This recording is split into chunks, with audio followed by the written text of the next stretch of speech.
Boa tarde a todos. Em meu nome, em nome da Associação de Assistência à Criança Cardiopata Pequenos Corações, eu quero agradecer a deputada Érica Cocai por ter gentilmente aceito a nossa sugestão e colocado em pauta essa audiência pública. Agradeço a todos os presentes e quero contar um pouquinho da história da Pequenos Corações para iniciar. Seguinte, por favor. No ano de 2006, eu tive um filho que nasceu com uma cardiopatia congênita grave de difícil tratamento. Ele, apesar de ter passado por 3 cirurgias, como a cardiopatia dele era bastante grave, ele veio a falecer no ano de 2009, o que fez com que surgisse em mim uma vontade de iniciar um trabalho, porque via o quanto é difícil a pessoa que tem um filho com cardiopatia e tem informação já é difícil, sem informação é praticamente impossível. Então, juntamente com outras 3 mães, pode passar o seguinte, por favor? Nós criamos a associação, que hoje já é uma OCIP, tem sede em São Paulo, porém, nós atendemos em todo o Brasil através de 52 núcleos de voluntários. Atendemos as crianças cardiopatas e suas famílias. Foi formada por mães, eu e outras 3, e vários voluntários. São centenas já de voluntários que compõem a associação. E o nosso propósito é cuidar desses pequeninos com corações especiais. Seguinte, por favor. Nós ajudamos a orientar no encaminhamento para tratamento em geral, trocamos experiências, pode parecer banal, mas a troca de experiências é fundamental nesse caso, apoio emocional, social, psicológico, assistência jurídica, muitas vezes temos advogados voluntários que colocam a mão na massa para ajudar, infelizmente, a judicializar. Infelizmente, nós precisamos, o que as famílias têm no momento do desespero, muitas vezes é a judicialização. Atuamos junto ao Legislativo e ao Executivo, propondo projetos de lei. Já propomos vários projetos de lei nesta casa, em várias cidades, nas câmaras municipais, nos estados, projetos que visam a melhorar o atendimento e o diagnóstico dos cardiopatas. Pode passar o seguinte, por favor? Mais um, esse já foi falado, então eu vou pular, né? Que já se falou da cardiopatia congênita, que nascem 28 mil crianças, 23 mil necessitam de cirurgia e 78% não têm atendimento. O diagnóstico intraútero é uma das formas importantes para poder dar um atendimento adequado a essas crianças.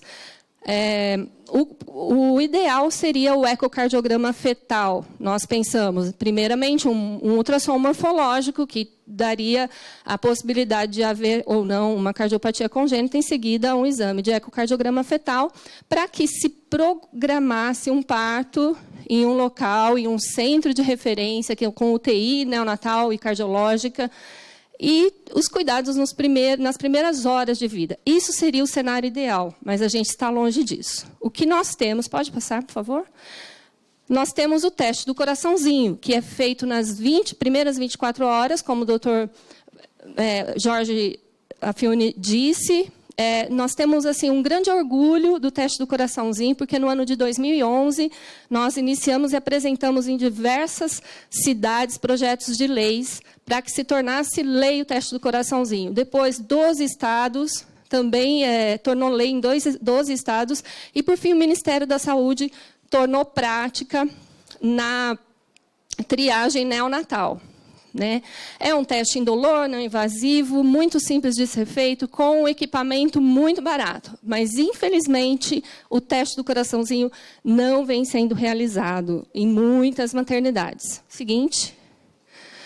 Então, aqui o fluxo ideal. A gestante, sem exame, sem o ecocardiograma fetal, parto sem suporte, pode ser feito o teste do coraçãozinho, a gente torce para que naquela maternidade faça. Havendo um teste do coraçãozinho positivo, uma transferência imediata para o hospital especializado, fazendo o eco e demais exames para o diagnóstico correto.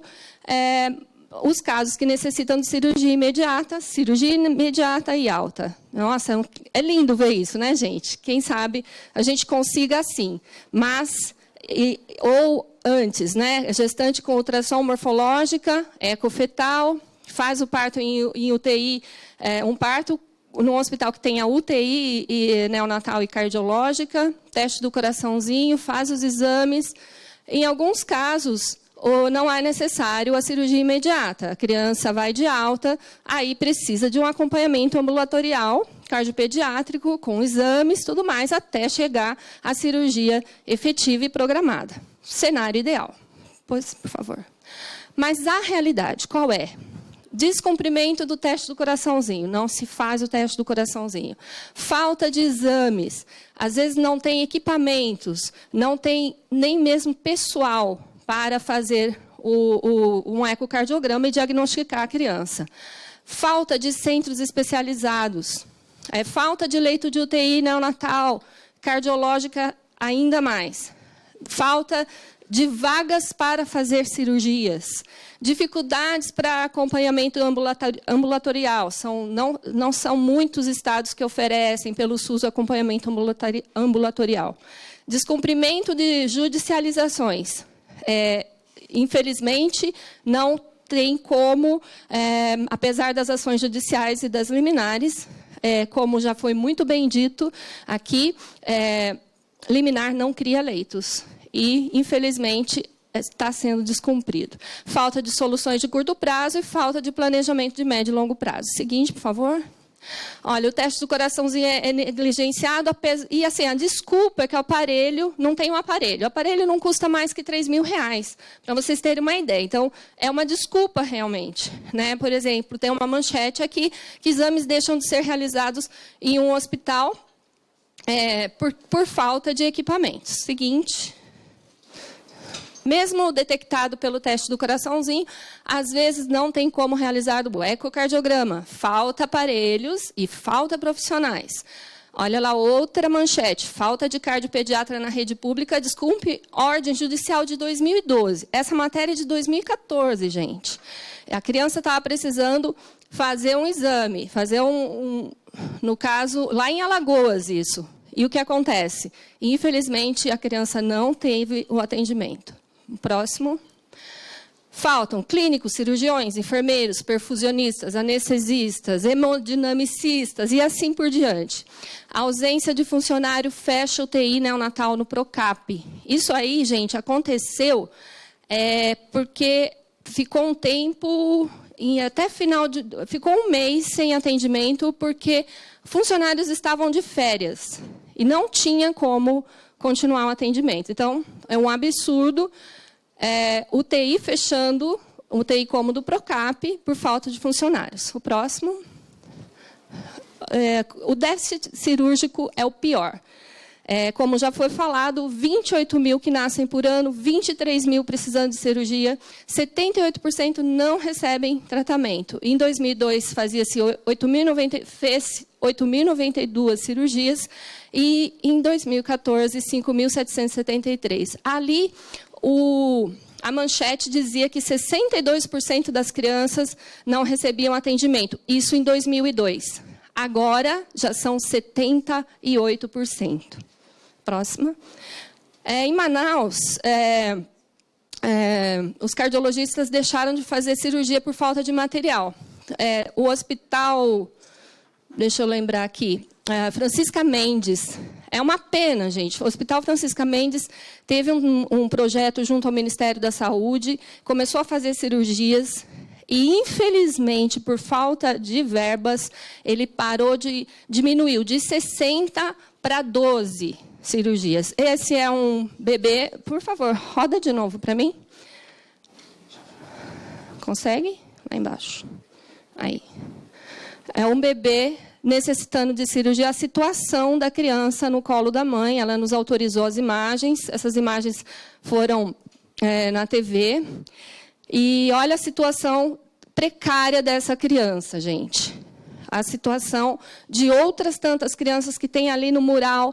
Vocês podem ver algumas apenas que nós destacamos que foram a óbito recentemente e outras tantas que estão necessitando de procedimentos. São só alguns poucos que nós pensamos do número imenso que existe. O próximo, por favor. Centros especializados. O SUS, na lista do SUS, apresenta-se 66 centros especializados para cirurgia cardíaca para baixa e média, mas apenas 5 de alta complexidade.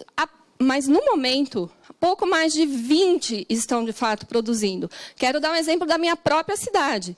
O Hospital Estadual de Bauru, Estado de São Paulo, ele está cadastrado como um centro de referência em cirurgia cardíaca pediátrica, mas há mais de 5 anos não faz uma única cirurgia. Então, para o Ministério da Saúde, Bauru está na situação ideal, porque tem um centro de referência, mas não tem cirurgia. Eu assisto crianças vizinhas chegando a morrer, porque não tem atendimento, muitas vezes não tem para onde ir. Isso no estado de São Paulo. Imagine nos demais estados, como Norte, Nordeste, como apresenta o mapa, né, dos locais onde hoje existem a cirurgia. Próximo. As portas estão fechadas. Mais um caso. A Stephanie, a gente tem uma fotinho dela ali também. Lá no Rio de Janeiro, gente, a perinatal fazia 30 cirurgias por mês. Agora foi reduzido para 6 cirurgias por mês. Ali está a manchete, que a Cremerge pede intervenção federal da saúde no estado do Rio de Janeiro e cita essa situação. O Hospital Francisca Mendes retoma a cirurgia parada após reunião. O que houve? Aqui que está dizendo que de 60 cirurgias lá no Amazonas, lá em Manaus, caiu para 12 cirurgias por mês. Próximo. A Central Nacional de Regulação de Alta Complexidade, a cada dia tem mais dificuldade, porque tem menos parceiros para encaminhar as crianças que estão nos estados que não têm atendimento. Então, a criança está lá no Nordeste, em algum estado que não tem atendimento, como Alagoas, por exemplo, e precisa de uma cirurgia de alta complexidade, precisa ir para um centro especializado, e a CNRAC não consegue mandar essa criança, porque os parceiros não aceitam mais. Os hospitais estão, como os doutores já disseram, amargando prejuízos, e ninguém quer receber essas crianças. Pedidos de liminares são constantes, mas não resolve o problema, como já falamos. O judiciário está começando a limitar essas decisões. Cada vez mais a gente vê que está sendo difícil que haja uma decisão favorável à família. E o descumprimento das liminares é praxe, né? Chega a ponto de que apenas o pedido de prisão do secretário da Saúde consegue fazer com que se mova e se mexa para atender uma criança que está morrendo. Eu entendo o que os doutores falaram. A gente não pode ficar furando fila. Mas eu, como mãe da Stephanie, do João Vitor, da Sofia, eu vou ficar assistindo meu filho morrer? Eu não posso. Eu tenho que gritar. Eu tenho que ir nos jornais. Eu tenho que ir na TV. Eu preciso descobrir alguém para me ajudar a chegar na Defensoria Pública e realmente entrar com uma ação. E eu fico ali acreditando que aquele papel vai salvar a vida do meu filho. Mas não salva, gente, porque não tem leito, não tem atendimento. Infelizmente, não é a solução. Mas nós, familiares, precisamos muito do judiciário, porque é assim que nós estamos conseguindo pressionar um pouco. Porque lá no estado de São Paulo, por exemplo, eu soube que, recentemente, eles colocaram mais um hospital para atendimento.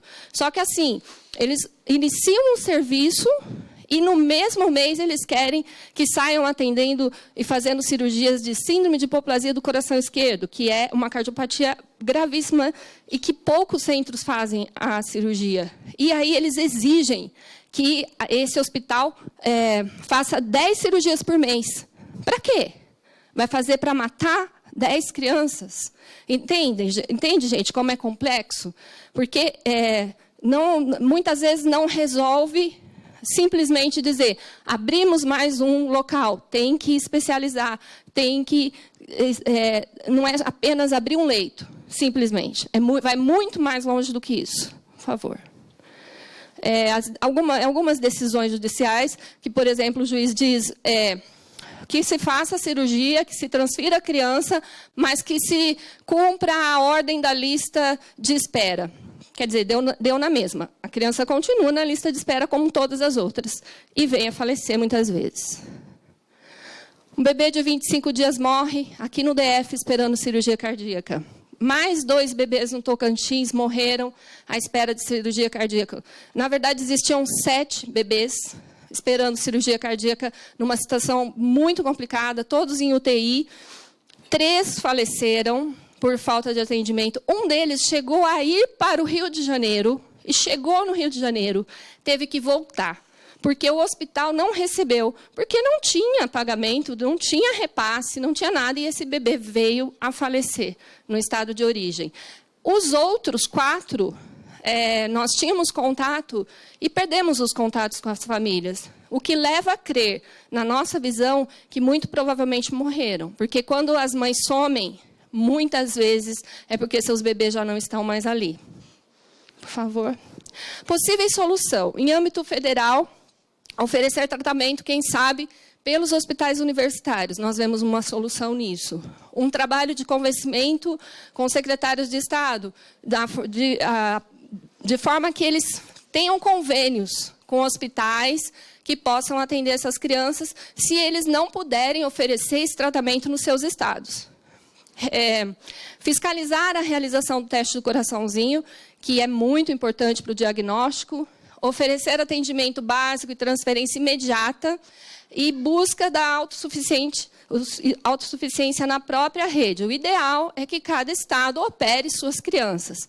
Então, assim, que a gente consiga, isso é talvez uma utopia, mas que isso possa ser buscado. Próximo. Aqui são quero deixar para vocês, já passou o meu tempo, né? Rapidinho, que esse problema ele tem rosto, ele não é só números. E os rostos estão aí, pode passar. Olha só, são várias crianças, pode passar, necessitando, olha, a Stephanie Sofia, risco de morte, tem 2 meses. A Alana também está em risco de morte iminente, gente, risco de morte todos têm, mas isso é iminente. Tiago Aragão, 16 anos. Está descompensado e está precisando de um atendimento que não teve.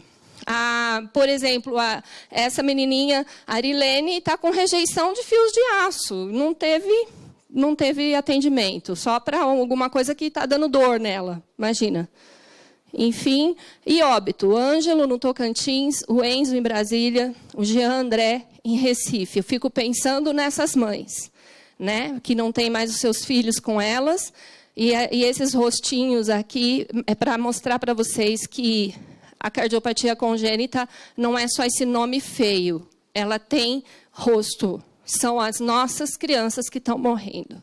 Eu quero pedir, conclamar aos deputados dessa casa que nos ajudem. Agradecer à deputada Érica Cocai por ter aberto essa oportunidade. E pedir para que os deputados nos procurem.